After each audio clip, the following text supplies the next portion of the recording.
करीब चलें, हर एक छोटा बड़ा अपने आप को कम करे और उस प्रभु यीशु मसीह को ऊंचा करे और कहे, छू ले मुझे प्रभु। Let's worship his holy name together.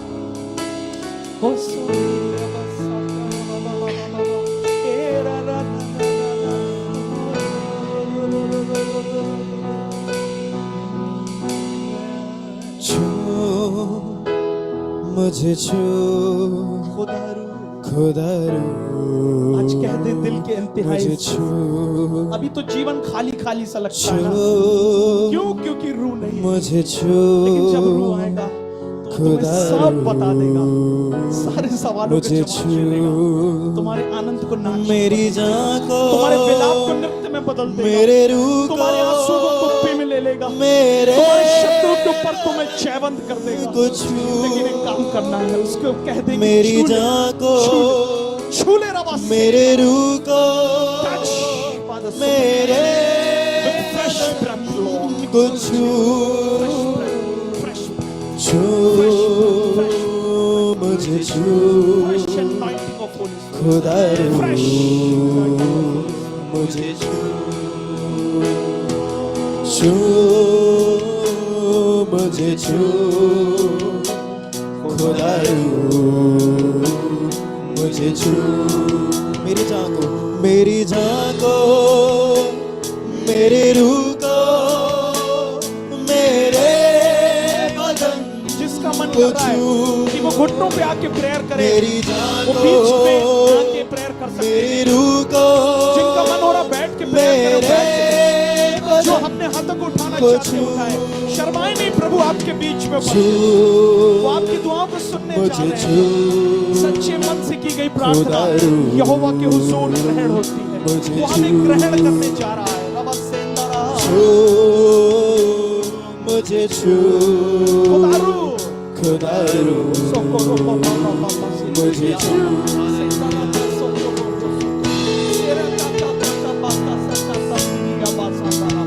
बदल दे प्रभु, बदल दे अपने लोगों को आज हमारे मनों को बदल दे परमेश्वर। और जैसे यिर्मयाह को तूने कहा कि जाके कुम्हार के घर में देख, वो मिट्टी का बर्तन टूट गया है, जैसे वो बनाता है, क्या मैं इस्राएल को नहीं बना सकता? बना सकता हूं। मिट्टी को कुम्हार जैसे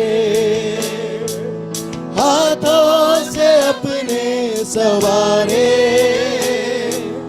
यूं ही कलामे खुदाबंद गूंथे मुझे और दिखाए।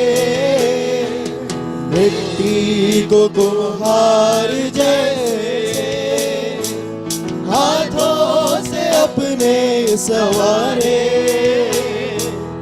यूं ही कलामे खुदाबंद गूंथे मुझे और निखारे। ढल मुझे ढल खुदारू, खुदारू, मुझे ढल रूह कुद्दूस, रूह कुद्दूस, ओ ढल मुझे ढल खुदारू, मुझे ढल मेरी जान को, मेरे रूह को, को छू, मेरी जान को, मेरे रूह को, मेरे छू, मुझे छू खुदारू, मुझे छू, छू मुझे छू। खुदावंद यीशु जो जीवन की ज्योति है, आइए उससे कहें कि हमारे जीवन में अपनी ज्योति जला दे, ताकि ये ज्योत ऐसे जले जैसे तेरी ज्योत हो, क्योंकि हमारी देह में प्रभु वास करने वाला और हम उसके स्वरूप में अंश अंश करके बदलते जाएं।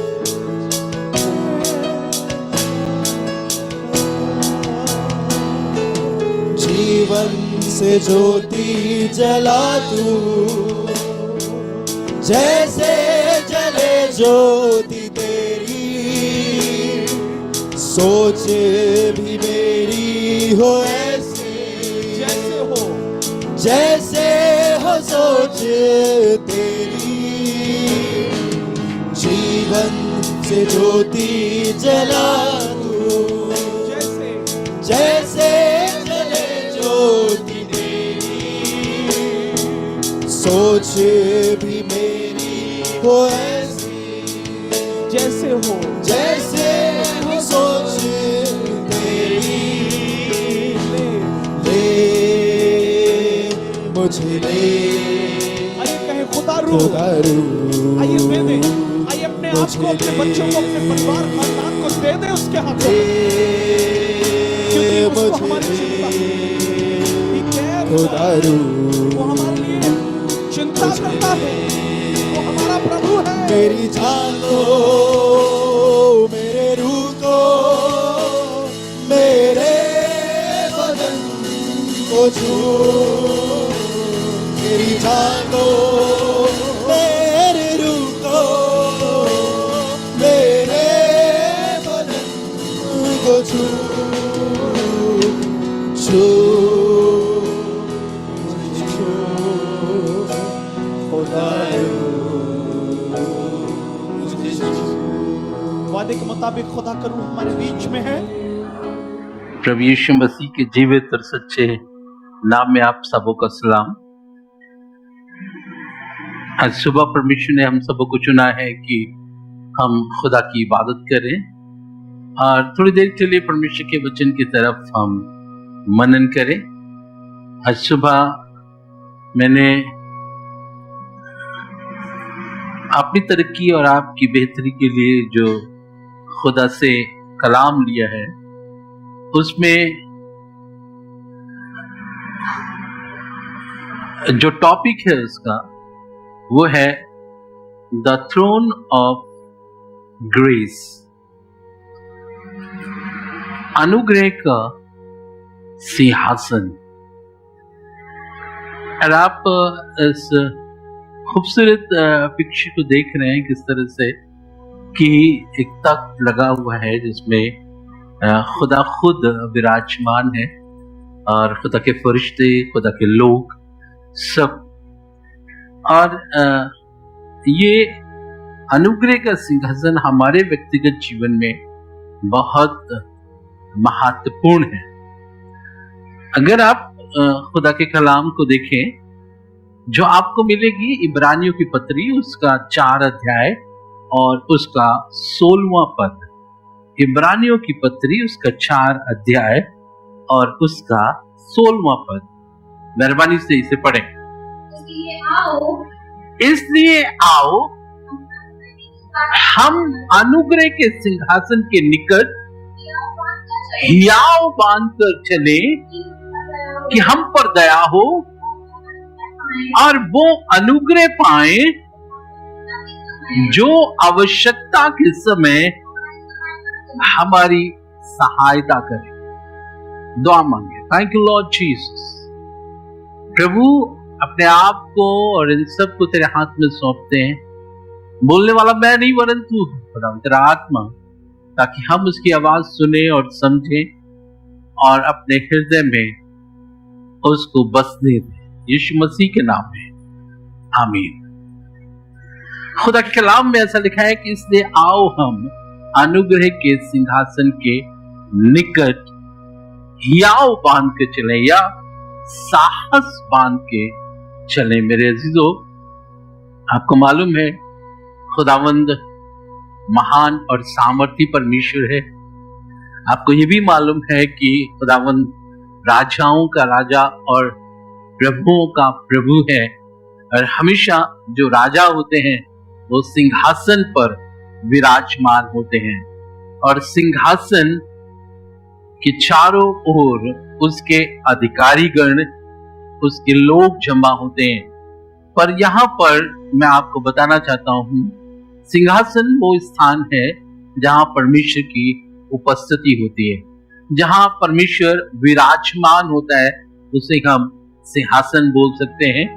जब हम स्तुति और प्रशंसा करते हैं तब हम स्तुति और प्रशंसा का एक सिंहासन लगाते हैं और जिस पर हमारा प्रभु यीशु मसीह विराजमान होता है और विराजमान होता है, और तब अपने लोगों के साथ वो बात करता है, उनको आशीषित करता है, उनको जीवन देता है। जब हम इस दुनिया में रहते हैं, हमको बहुत सख्त जरूरत है कि हम उस राजाओं के राजा और प्रभुओं के प्रभु के सिंहासन के निकट बसने पाए।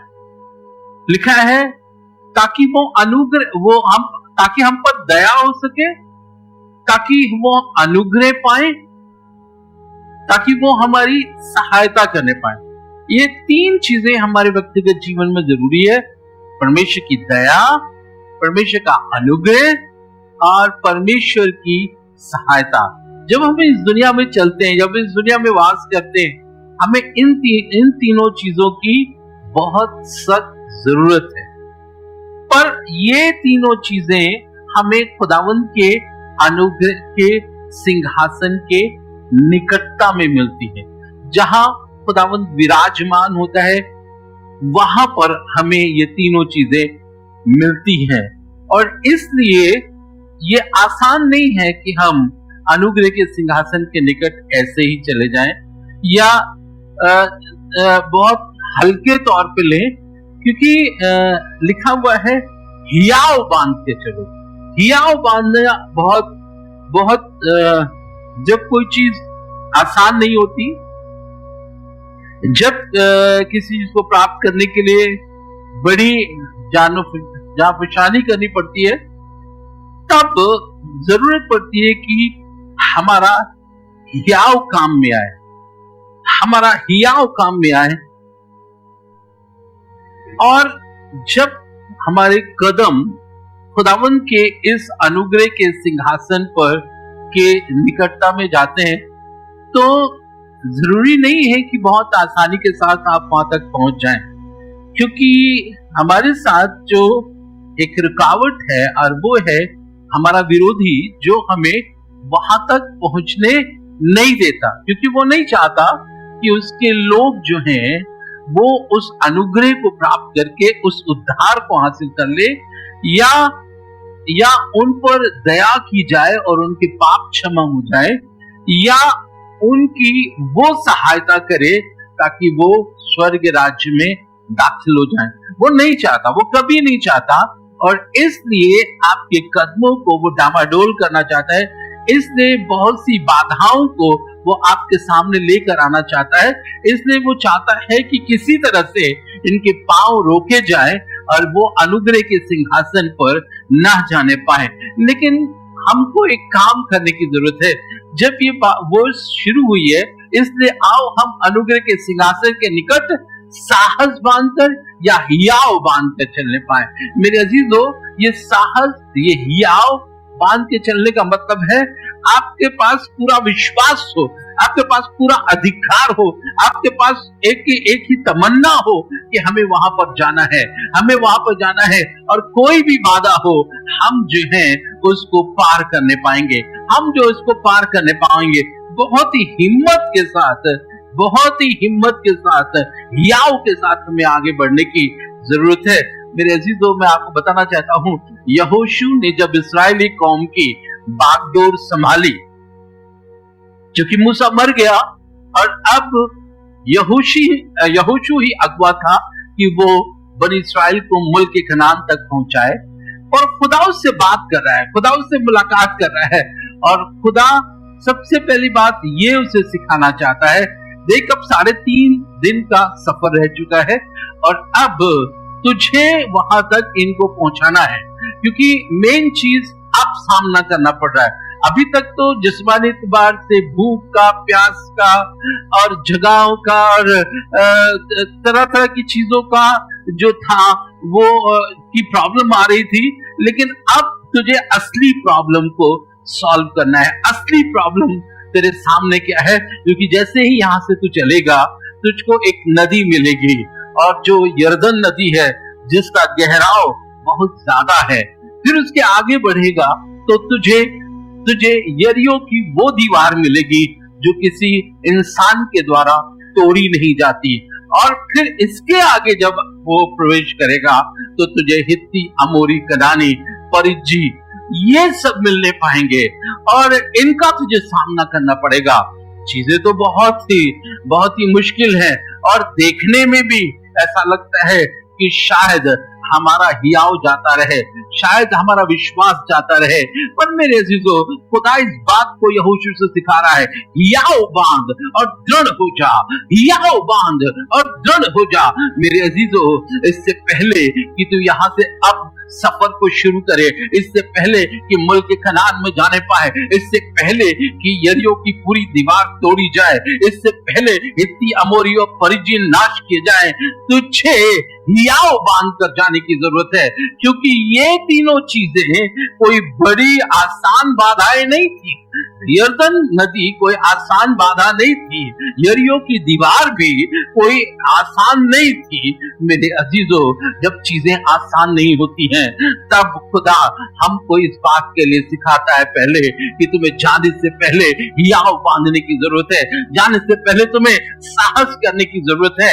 मेरे अजीजों, अनुग्रह के सिंहासन के निकटता में जाना कोई आसान बात नहीं है, कोई ऐसी साधारण बात नहीं है, कोई हल्की बात नहीं है। अगर आप अनुग्रह के सिंहासन के निकट जा रहे हैं तो ढेरों प्रॉब्लम आपके सामने आएंगे, ढेरों बहाने आपके सामने आएंगे, ढेरों चीजें आपकी दुनिया में सामने नजर आने पाएंगी। मेरे अजीजों, आप बहक जाएंगे, आप ठहर जाएंगे, आप रुक जाएंगे। पर मैंने आपको बताया है कि खुदावंद की निकटता, जहां खुदावंद वास करता है, जहां खुदावंद वास करता है, वहां उसका सिंहासन लगता है। और वहां तक पहुंचने के लिए आपको हियाव बांधने की जरूरत है, आपको साहस करने की जरूरत है, आपको हिम्मत करने की जरूरत है, ताकि आप उसकी निकटता तक पहुंच जाए। मेरे अजीजों, आज सुबह आपका हियाव आपको खींच के लेकर आया है ताकि परमेश्वर की हुजूरी में आप पहुंचने पाए। आज की सुबह आपका साहस आपको खींच कर लेकर आया है ताकि खुदावंद की सिंहासन के निकट पहुंचने पाए। मेरे अजीजों, यहाँ पर मेरे अजीजों, आपको शायद दिखाई नहीं दे रहा, पर परमेश्वर हमारी स्तुति और प्रशंसा पर आत्मा में तकनशील है और वो हमारे बीच में हमको देखता, हमको समझता, हमको आशीष देना चाहता है। मेरे अजीजों, लेकिन हाँ, बहुतों के लिए मुश्किल है, बहुतों के लिए ये आसान बात नहीं है। बहुत से लोग इस दुनिया में रुक गए, बहुत से लोगों के ऊपर बहुत सी बातें जो है प्रभाव डाल रही थी। पर मेरे अजीजों, खुदा तो इस बात के लिए बताना चाहता है, अनुग्रह के सिंहासन कोई आसान सिंहासन नहीं है। इसमें जद्दोजहद करने की जरूरत है, इसमें मेहनत करने की जरूरत है, इसमें कोशिश करने की जरूरत है, इसमें साहस करने की जरूरत है, ताकि आप उस सिंहासन के निकटता में पहुंच जाएं। मैंने आपको बताया कि इस कारण में आपका जो सहायक है वो शैतान है, जो आपको रोकना चाहता है। बिल्कुल वो नहीं चाहता कि आप अनुग्रह के सिंहासन के निकटता में पहुंच जाएं। पर मेरे अजीजों, आपके हियाव में, आपके साहस में पवित्र आत्मा आपका सहायक होता है ताकि वो आपको बाधाओं से पार करता हो। देखिए, ऐसा नहीं है कि आपको बाधाओं को पार नहीं करना है, नहीं, आपको उसमें से होकर चलना है, होकर चलना है। मेरे अजीजों, यरदन के बीच से होकर चलना है, यरीहो की दीवार को तोड़कर ही अंदर प्रवेश करना। ऐसा मत सोचिए कि आपने यीशु मसीह को ग्रहण कर लिया, बस अब हो गया, अब तो सीधे आपके स्वर्गलोक में आपका नाम लिख दिया जाएगा और आप वहां पहुंच जाएंगे और आपके नाम पर जो अलॉटमेंट है वो आपको मिल जाएगा ना। ऐसा नहीं है, आपको हिम्मत बांधने की जरूरत है, आपको साहस करने की जरूरत है, आपको विपरीत परिस्थितियों में होकर गुजरने की जरूरत है। मेरे जो छोटी छोटी परिस्थितियां हमको रोक देती हैं कि खुदा के घर में ना आए, छोटी छोटी बातें हमको रोक देती हैं ताकि खुदा की आशीष से हम महरूम हो जाएं। ये छोटी छोटी चीजें जो हैं हमें रोक देती हैं कि ताकि हम खुदा की दया के करीब ना पहुंच जाएं। पर ये तो हमारे ऊपर डिपेंड करता है ना, ये हमारे ऊपर डिपेंड करता है कि हम कितना हियाव रख लें, कितना भरोसा हमें अपने खुदावन पर है, किस तरह से खुदा की रूह हमको विवश कर रही है कि आप अनुग्रह के सिंहासन के निकटता में जाएं। आपको हियाव बांधने की जरूरत। आप जब हियाव बांधेंगे, बोल्डनेस की बहुत सख्त जरूरत है। जब आप हियाव बांधेंगे तभी कोई बड़ा काम कर दे पाएंगे। हियाव बांधना मतलब है बोल्डनेस इन स्पिरिट। ये शरीर दुर्बल है, ये बहुत जल्दी गिर जाता है, बहुत जल्दी परास्त हो जाता है, बहुत जल्दी निराश हो जाता है, बहुत कुछ फेस नहीं कर पाता है, और इसलिए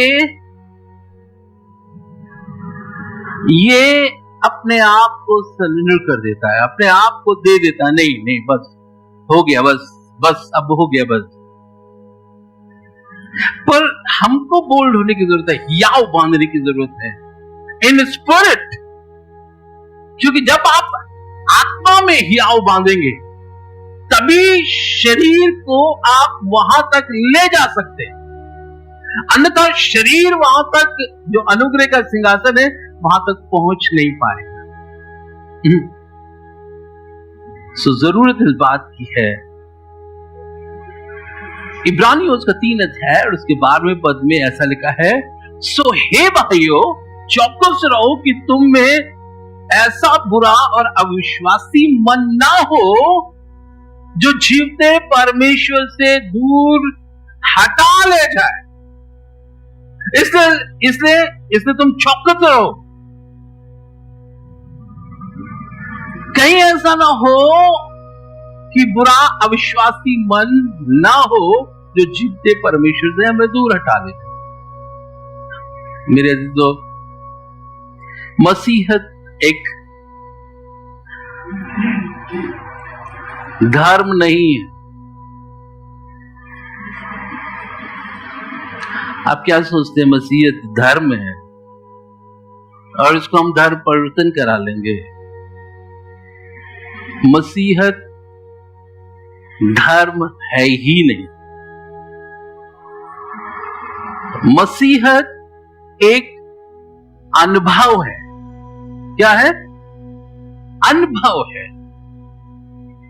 और बिना यीशु मसीह में समय बिताए आपको वो अनुभव नहीं हो सकता। और जब हम यीशु मसीह के साथ, जो आसमान और जमीन का मालिक है, उसके साथ हम जब समय मिलाते हैं, तब हमारे अंदर परिवर्तन होना शुरू हो जाता है। तब हमारे अंदर परिवर्तन होता है। बाहरी रूप में बंद देखिए, अंदर होता है, हृदय में होने शुरू हो जाता है। बहुत सी स्वभाव बदलने लगते हैं, बहुत सी चीजें बदलने लगती हैं, बहुत से उठने बैठने का ढंग हमें आने लगता है, चलने फिरने का ढंग आने लगता है। कैसे हो गया? कैसे हो गया? नहीं, हमने धर्म परिवर्तन करा लिया, वहां से आ गया रुपया पैसा, बस ठीक है। नहीं, ये आप भूल में न रहिए, ये आप बिल्कुल भूल में न रहिए। मसीहत एक संघर्ष है, मसीहत एक अनुभव है, मसीहत एक परिवर्तन है, जिसका होना हमारे और आपके लिए बहुत जरूरी है। अगर परिवर्तन नहीं हो रहा है तो इसका मतलब है कि हमने मसीह के अनुभव को नहीं एहसास किया। इसलिए चौकस रहो, इसलिए चौकस रहो कि तुम में ऐसा बुरा और अविश्वासी मन ना हो कि जीवते परमेश्वर से हमें दूर ले जाए। इसलिए बोल्ड बनो, इसलिए साहस करो, इसलिए हियाव बांधो। डरने की कोई बात नहीं, हियाव बांधो। मेरे अजीजों, मरकुस उसका 15 अध्याय और उसका 43वां पद पढ़े। अरिमतिया का रहने वाला यूसुफ आया। अरिमतिया का रहने वाला यूसुफ आया, जो महासभा का प्रतिष्ठित मंत्री था। और आप ही परमेश्वर के राज्य की बाट और आप ही परमेश्वर की राह की बाट जोता था, वो हियाव करके, वो साहस करके पिलातुस के पास गया और यीशु का शव मांगा। आसान बात नहीं है। एक घटना घटित हुई है कि अभी खुदावंद यीशु मसीह पिलातुस के पास से होकर गुजरा है और जब इसको क्रूस पर चढ़ा दिया गया और इसकी मृत्यु हो गई, और मृत्यु जब क्रूस पर था तब अब कौन साहस करेगा? सब तो डरे हुए थे, शागिर्द डरे हुए थे कि ऐसा ना हो कि हमको भी क्रूस पर चढ़ा दे। कोई सामने नहीं आ रहा, क्या होगा, कैसे होगा? तब अरमतिया का यूसुफ नाम का व्यक्ति, जो प्रतिष्ठित भी था, जो परमेश्वर पर विश्वास रखता था, जो परमेश्वर के राज्य की प्रतीक्षा में था, वो सामने आया। उसने कहा कुछ भी हो जाए, अब पिलातुस मुझसे कुछ भी बातें करे, चाहे मुझे सजाए दे, चाहे मुझे साथ कोई भी व्यवहार करे, मैं उसके पास जाऊंगा। कोई तो हो जो यीशु की लोथ मांगने के लिए जाए, और उसने साहस करके उसके पास गया और उसने कहा मुझे यीशु की लोथ दो, मैं उसे दफन करूंगा। साहस करने वाला कोई व्यक्ति है। आपको मालूम है निकोदेमुस भी वहां उसके पास गया, क्योंकि ये दो व्यक्ति खुदावंद यीशु मसीह को अच्छी तरह से जानते थे, और इन्होंने साहस करके, मेरे अजीजों, इसीलिए तो खुदावंद हमें बता रहा है कि अनुग्रह के सिंहासन के पास जाने के लिए हमें हियाव बनना है, हमें साहस करना है, ताकि हम पर दया हो सके।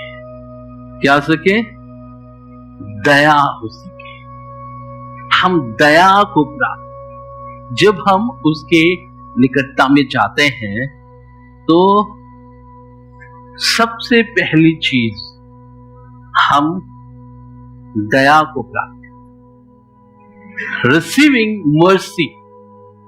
आपको उसकी मर्सी को रिसीव करना है।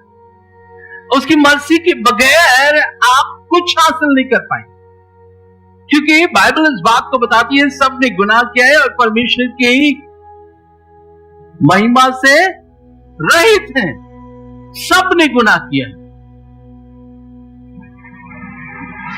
पर आप हिम्मत करके अनुग्रह के सिंहासन के पास चले भी गए तो आपको दया प्राप्त करना बहुत जरूरी है, ताकि आप पूरी तौर से स्वतंत्र हो जाएं, पूरी तौर से आप उद्धार को हासिल कर लें। खुदा के कलाम में लिखा हुआ है, मीका उसका 7 अध्याय और उसके 18वें पद को, तेरे समान ऐसा परमेश्वर कहाँ है? तेरे समान ऐसा परमेश्वर कहाँ है क्षमा करे, जो अधर्म को क्षमा करे। अब आप थोड़ी देर के लिए विचार करके देखिए, तेरे समान ऐसा परमेश्वर कहाँ है? क्या आप जानते हैं? किसी ऐसे परमेश्वर को जानते हैं जो अधर्म को क्षमा करता है। आप मुझे बोले, बताएं, आप सुन रहे हैं, आप बताएं कि क्या आप कोई ऐसे परमेश्वर को जानते हैं? देखिए, वादा तो बहुत से लगे, लेकिन आप क्या ऐसे परमेश्वर को जानते हैं जो आपके अधर्म को क्षमा करे? कौन है? कौन है? प्रभु यीशु मसीह। क्यों है? अधर्म, क्योंकि जो पाप है उसकी मजदूरी मृत्यु है,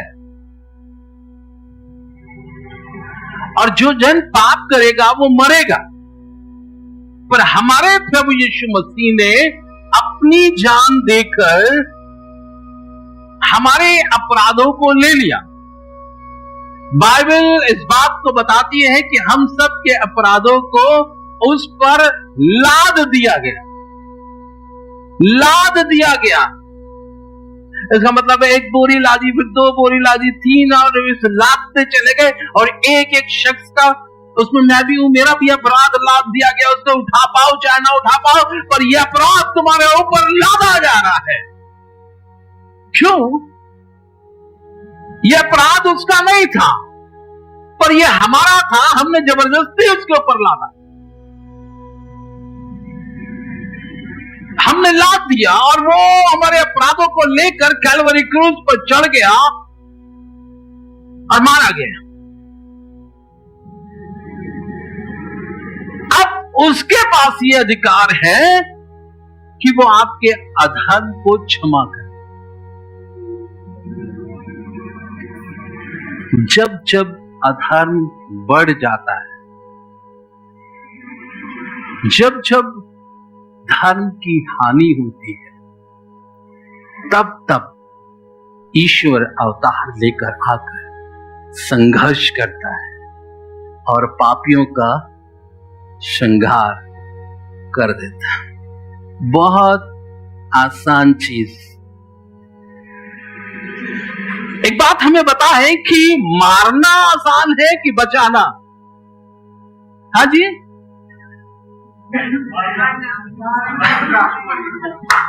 आपको पता ही नहीं क्या? मारना आसान है कि बचाना आसान है? हाँ, मारना आसान है। इसलिए हर कोई व्यक्ति अपनी पोजीशन लेने के लिए किसी को मार देता है। अब देख रहे हैं, हम न्यूज पढ़ते हैं, सुनते हैं हम लोग सब चीजें। अपने आप को बहुत बड़ा बनाने के लिए दूसरे को मार दो। मेरा जितनी मौतें मरेंगे उतना ही मेरा नाम होगा, उतना ही मेरा नाम होगा। क्यों? जितने लोगों को मैं मारूंगा उतना ही मेरा नाम होगा, उतना ही बड़ा ये होगा कि ये बहुत बड़ा क्रिमिनल है। पर नहीं मेरे अजीजों, मैं आपको बताना चाहता हूं, दुनिया की तरफ से नहीं, पर खुदावंद यीशु मसीह की तरफ से मैं आपको दिखाना चाहता हूं। हमारे अपराध जब लादे जा रहे थे तो उसने मना नहीं किया। वो मुड़ के देखा नहीं कि कौन हो, किस जाति के हो, किस धर्म के हो, किस कौम के हो और किस कबीले के हो। तुमसे मैं बात ही नहीं करता, तुमसे मैं तुम्हारी तरफ निगाह नहीं करना। नहीं, मैं आया हूं इस दुनिया में लोगों के सिर्फ अधर्म को दूर करने के लिए। मुझे नहीं मतलब है कि तुम कहां से आए हो, मुझे नहीं मतलब है कि किस खदान से खोजे गए हो। मुझे तो मतलब ही इसलिए है कि तुम्हारे अपराध को मैं क्षमा कर दूं। Hallelujah, hallelujah, hallelujah, praise the Lord, hallelujah. आगे बढ़े। और अपने निज भाग के बचे हुए आपके अपराधों को ढांप दूं। वो अपने क्रोध को सदा बनाए नहीं रहता, क्योंकि वो करुणा से प्रीति रखता है। ऐसा नहीं है कि यहां पे लिखा है वो क्रोध नहीं करता, वो क्रोध नहीं करता, ऐसा नहीं लिखा है। वो क्रोध करता है, ऐसा है।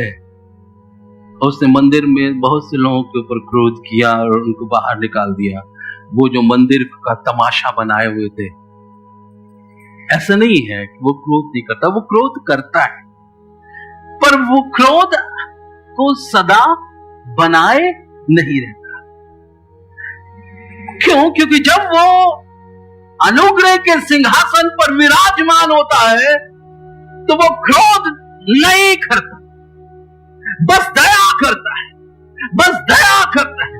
और इसलिए तुम अनुग्रह के सिंहासन के सामने यहाँ बांधकर चलो ताकि तुम्हारे ऊपर दया हो। Hallelujah, hallelujah. तीतुस उसका 3 अध्याय और उसका 5वां पद। तो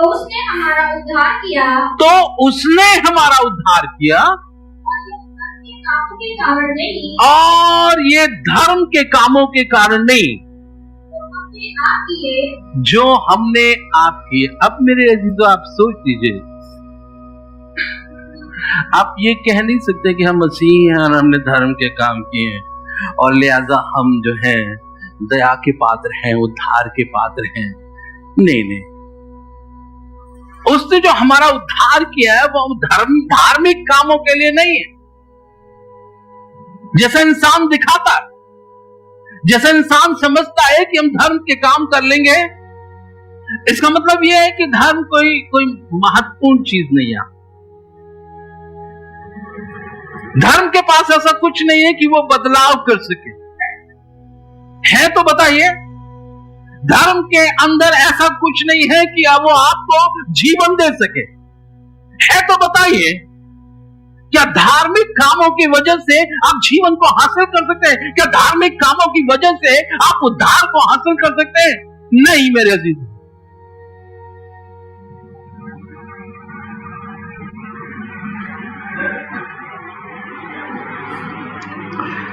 धार्मिक कामों से नहीं, उसने हमारा उद्धार किया।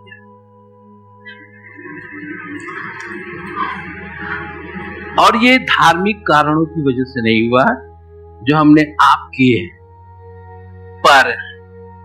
पर एक काम है, उसने दया के अनुसार, उसने दया के अनुसार नए जन्म के स्नान और पवित्र आत्मा के हमें नया बनाने के लिए।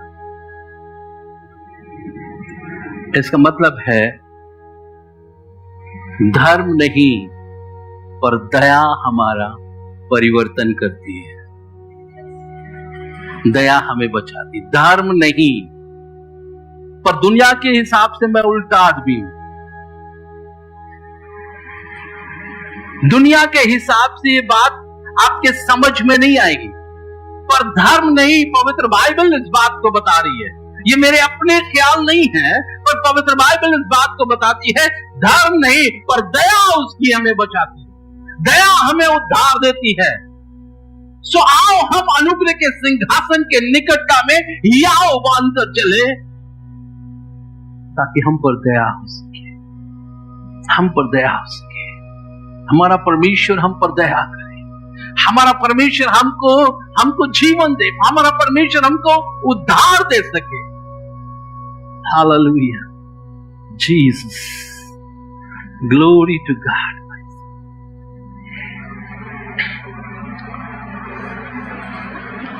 Hallelujah, Jesus.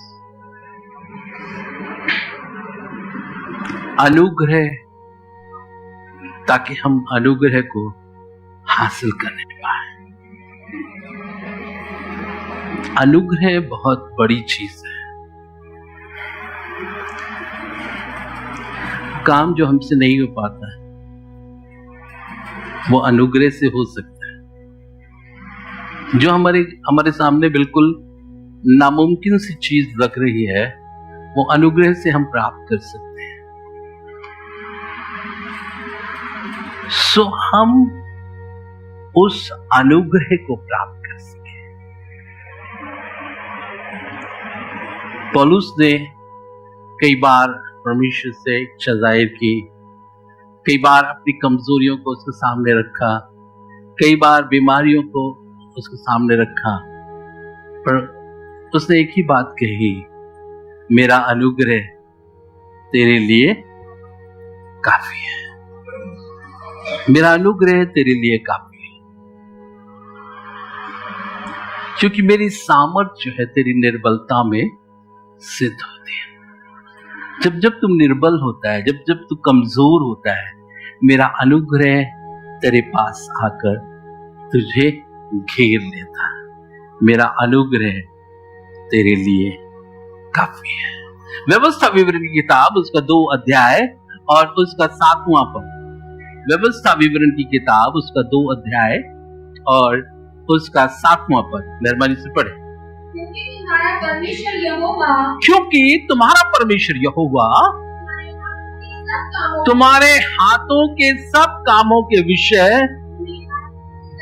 है, तुम्हें आशीष देता आया है। मैंने आपको बताया कि परमेश्वर जो पुराना नियम है वो हमारे सामने एक उदाहरण के स्वरूप में है, और जब कोई चीजें हमें समझ में नहीं आती है तो हम उदाहरण को रिपीट करते हैं, उदाहरण को देखते हैं, और तब जो कमी हमें नजर आती है उससे हम अपने व्यक्तिगत जीवन को सॉल्व करते हैं। क्योंकि तुम्हारा परमेश्वर यहोवा तुम्हारे हाथों के सब कामों के विषय में तुम्हें आशीष देता आया है। हाँ, इस भारी जंगल में तुम्हारा चलना फिरना वो जानता है। इन 40 वर्षों में तुम्हारा परमेश्वर यहोवा तुम्हारे संग संग रहा है, और तुमको कुछ घटी नहीं हुई क्योंकि तुम बहुत अच्छे लोग थे। तुम्हें कुछ घटी नहीं हुई क्योंकि तुम परमेश्वर को खुश कर रहे थे। तुम्हें कुछ घटी नहीं हुई क्योंकि तुमने परमेश्वर के खिलाफ कोई बलवा नहीं किया। ऐसे लिखा है ना, और उन्होंने मूसा के खिलाफ बलवा किया और पत्थर उठाकर उसको पत्थरवा करने चाहिए। खुदा के खिलाफ बुड़बुड़ाना और कुड़कुड़ाना उनके पास। बार बार वो मिस्र की ओर ताक रहे थे। उनको गोश्त, मछली और प्याज और लहसुन दिखाई दे रहा था, सब कुछ दिखाई दे रहा था। पर यहां खुदावन इस बात के लिए कह रहा है, पर परमेश्वर यहोवा तुम्हारे संग संग रहा और तुमको कुछ घटी नहीं हुई, क्योंकि उसका अनुग्रह तुम्हारे ऊपर बना हुआ था। जब जब तुम नाराज होते थे, वो अनुग्रह से अपनी बाहें फैलाकर तुम्हें अपने कलेजे से लगा लेता था। जब जब तुम भूखे और प्यासे हुए, उसने अनुग्रह से तुम्हारी भूख और प्यास को मिटा दिया। अनुग्रह जो तुम नहीं कर पाए, उसने उस बड़े अनुग्रह से तुमको कर दिखाया, कर दिखाया। मेरे अजीजों, ये अनुग्रह हमें परमेश्वर के निकटता में ले जा सकता है और अलौकिक सहायता प्राप्त करने के लिए वो हमारा मददगार है। अनुग्रह, जब अनुग्रह आता है तब हम उसकी सहायता प्राप्त करते हैं। यहां पे लिखा हुआ है, जो आवश्यकता के समय हमारी सहायता करे। आवश्यकता के समय। मेरे अजीजों, हमेशा अगर आप इस दुनिया में चलते फिरते हैं, अपने काम को करते हैं, ऐसा लगता है कि कोई हमारी सहायता करे, हमारी मदद करने के लिए तैयार हो जाए। जब आप मुसीबत में चलते हैं, कोई ऐसा लगता है कि कोई मददगार हो जाए। हमें जरूरत पड़ती है कि कोई हमारा सहायक। हमारे यहाँ मिस्टर क्रिस्टोफर है, सबसे ज्यादा उम्र के हैं, और मैं सोचता हूँ कि इनको हर समय ये सोचते होंगे कोई हमारी मदद करे, कोई रास्ता पार करा दे, कोई हमें ले चले, कोई हमारी अगुवाई करे। 50 साल वाले तो इस बात के लिए सोचते ही कि सफर में कोई हमारा मददगार हो जाए, कोई हमारे साथ साथ चले ताकि सफर कट जाए, कि नहीं भाई? मेरे संख्या नहीं, आपको नहीं चाहिए कि या कोई बच्चा अगर साथ होता तो हम बिल्कुल आसान, नहीं तो एक टेंशन बना होता है कि यार क्या होगा, वक्त जरूरत पे क्या, कहां से खाना मिलेगा, कहां से क्या मिलेगा। और बच्चा होता तो वो टर्च से फोन घुमाता और वहीं पे ही खाना आ जाता। बिल्कुल, हम लोग खुद ही अपनी बेटी इस बात, इनकी मम्मी को अगर जरूरत पड़ती है कि कोई सवारी मिल जाए तो ये कहती है ऑटो कर दो, वहीं से लखनऊ से कर दो, तो वो फटाक से ऑटो हुआ। और सहायता कहीं से तो मिल जाए, कहीं से मिल जाए। आवश्यकता पड़ रही है कि कोई हमें वहां तक पहुंचाए, लेकिन सहायता कहां से मिलेंगे? ये अलौकिक सहायता अनुग्रह के सिंहासन के पास से जरूरत के समय मिलेगी, जब आप बिल्कुल बिल्कुल तैयार है, तब आपको सहायता मिल सकती है। और ये कर सकता है, वही कर सकता है। मैंने आपको बताया, एक दिन मैं 1 बजे रात काम, मिडवे में काम था, मैं कर रहा था, वापस कानपुर आना था, सुबह चर्च था, ठहर सकता नहीं था, कानपुर आके चर्च भी लेना था। और उस समय पास भाई साइमन थे नहीं कि उनसे फोन पे कह दे कि भैया चर्च ले लेना। आना बहुत जरूरी था। बाहर निकल के आए, थोड़ी दूर पे पता चला कि सिंगल रोड है और बंद है, एक्सीडेंट हो गया है और सुबह 4 बजे जो है वो हो सकता है खुल जाए।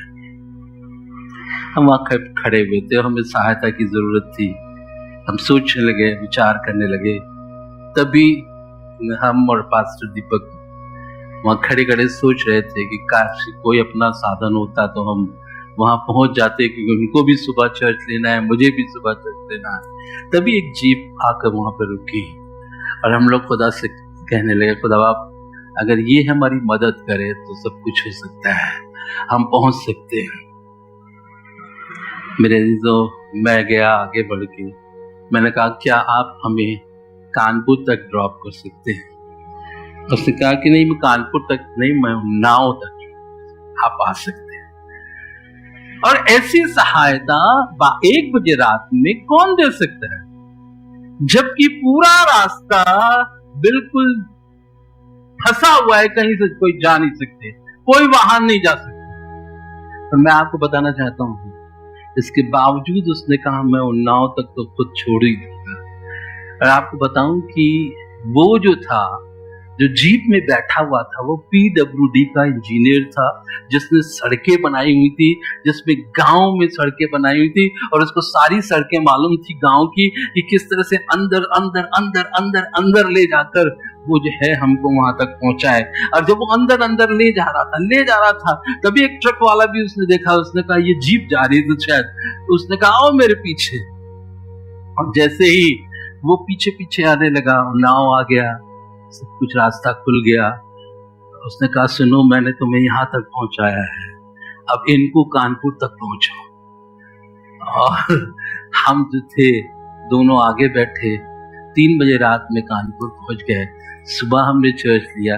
सो ये अलौकिक सहायता कैसे होती है? कई बार मैं अगर अपने व्यक्तिगत जीवन से बताऊं तो कई बार खुदा हमको अलौकिक सहायता देता है जब हम अनुग्रह के सिंहासन के निकटता में आते हैं। दाऊद का ये वचन मुझे बहुत अच्छा लगता है। अगर आप भजन संहिता उसका 40 अध्याय और उसका 17वां पद देखें, भजन संहिता उसका 40 अध्याय और उसका 17वां पद। मैं तो दीन और दरिद्र हूँ। दाऊद कहता है मैं तो दीन हूँ और दरिद्र हूँ, तो भी प्रभु मेरी चिंता करता है। तू मेरा सहायक और छुड़ाने वाला है। हे मेरे परमेश्वर, विलंब ना। मैं तो कुछ भी नहीं हूं, मैं मानता हूं कुछ नहीं। आजकल सहायता देने के लिए बहुत से लोग जो है बड़े बड़े लोगों को ढूंढते, बहुत से लोग प्रतिष्ठित व्यक्ति को देखते, काश कि हम इनकी मदद कर लें, काश कि हम इनकी मदद कर दें। पर मैं तो दीन हूं, मैं तो दरिद्र हूं, मैं तो कुछ भी नहीं हूं, तो भी प्रभु हमारी चिंता करता है। ये तो वो परमेश्वर है जो शायद आपकी कल्पनाओं से परे है। ये वो परमेश्वर है जो वहां तक आप सोच नहीं सकते। तू मेरा सहायक है, मेरा छुड़ाने वाला है। हे मेरे परमेश्वर, विलंब ना कर, देरी नहीं कर, हमें छुड़ा ले, हमें बचा ले, हमारे जीवन हमें दे। 28 अध्याय उसका 7वां पद। यहोवा मेरा बल, यहोवा मेरा बल और मेरी ढाल है, मेरी सामर्थ और मेरा छुड़ाने वाला, वही यहोवा है। आगे, उस पर भरोसा रखने से मेरे मन को सहायता मिली है। इसलिए मेरा हृदय प्रफुल्लित है और मैं गीत गाकर उसका धन्यवाद। मेरा हृदय प्रफुल्लित है, मैं उसका गीत गा के धन्यवाद करूंगा, मैं उसकी महिमा करूंगा, मैं उसका आदर करूंगा। इसलिए आओ हम अनुग्रह के सिंहासन के निकट हियाव बांध कर चले कि हम पर दया हो और हम वह अनुग्रह प्राप्त करें जो आवश्यकता के समय हमारी सहायता करे। मेरे अजीजों, खुदा आज भी तैयार है, पर आप आके तो देखिए उसके अनुग्रह के सिंहासन पर। वो आज भी दया करना चाहता है, पर आप आके भी तो देखिए उसके अनुग्रह के सिंहासन। आप आके देखिए, आप आएंगे, परमेश्वर आपके लिए काम करेगा। परमेश्वर आपको बहुतायत की आशीष, बहुतायत की आशीष। Praise the Lord.